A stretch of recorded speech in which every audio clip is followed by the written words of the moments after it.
Before we start this episode, here's a quick preview of what's coming.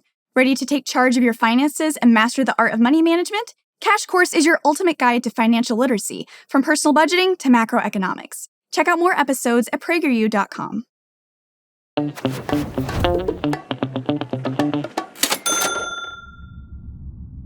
Welcome to the Great Market Showdown, where 3 competitors will display their pricing power, profit, and productivity for today's special product, which is the cupcake. It's fluffy, it's warm, it's delicious. The competition will be stiff and hot, but it will also be imperfect. What's an imperfect competition, you say? I'm glad you asked. But first, let's talk about perfect competition. Here, no one business or individual controls the market. Every product, whether it's cookies or fidget spinners, is the exact same. And businesses compete solely on price for customers. But in the real world, that's rare. Most markets have imperfect competition, which means some sellers have an edge and can heavily influence consumer choices and prices. Maybe they're the only ones producing chocolate chip cookies or smidget spinners. So, without further ado, let's meet our competitors and see how they each handle cupcakes. First, we have monopolies. No one can compete with my one-of-a-kind cupcakes. Literally, no one. That's right. A monopoly is when a single business dominates the market, making it almost impossible for others to compete. A few key features set monopolies apart. The first is no close substitutes. This means there are no other available products close to what the company is producing, leaving buyers with no alternatives. The second is price. Monopolies become the price makers, which means they can set the price for the product because they control the supply. That'll be $10 per cupcake. 15. No, 20. High barriers of entry also characterize monopolies, preventing other businesses from competing in the market.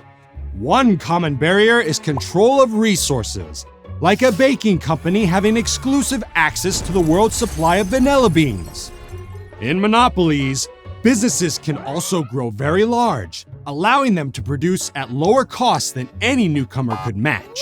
They can even charge different people different prices, a strategy called price discrimination, to squeeze out every last dollar from consumers. Can't believe this cupcake was $15. Hey, I paid 20. Most monopolies are illegal in the US. The exception is a natural monopoly, where the monopoly actually keeps things cheaper for consumers overall, like utility providers that service an entire state or country. How dare you call my cupcake empire legal? Now let's meet our second contestant, Oligopolies. Well, it's not just me. I've got a few friends. In an oligopoly, a few large firms control the market. They sell similar products and have some pricing power, but they also watch each other closely. If one lowers their price or launches a new product, like a tech company releasing a new smartphone, other tech sellers must respond fast to stay competitive. Time to reveal blue frosting. Me too. Me 3. Because they're so interconnected, oligopolies sometimes form cartels, illegal agreements to take advantage of consumers. Barriers to entry are still strong here. Size, money, and resources give them advantage in the market, making it harder for small sellers to compete. Sometimes oligopolies will even merge together to gain more access and control over certain parts of the market. We present the collective cupcake. It's flavor dominance. And last, but not least contestant, Monopolistic competition! Blue frosting. Yawn. You know what my cupcakes have that all yours don't? Fancy flags. In this market structure, many sellers offer similar but not identical products. Think coffee shops, fast food chains, or hair salons. Each one tries to stand out through branding, quality, location, or service. With many firms competing with a variety of products, it's easy to enter and exit the market. Also, this means consumers have more choices, which limits how much control businesses have over prices. However, through branding and advertising, they can draw consumers to buy their products even when they are a little more expensive. These cupcakes are endorsed by the Cash Course boys. That's us.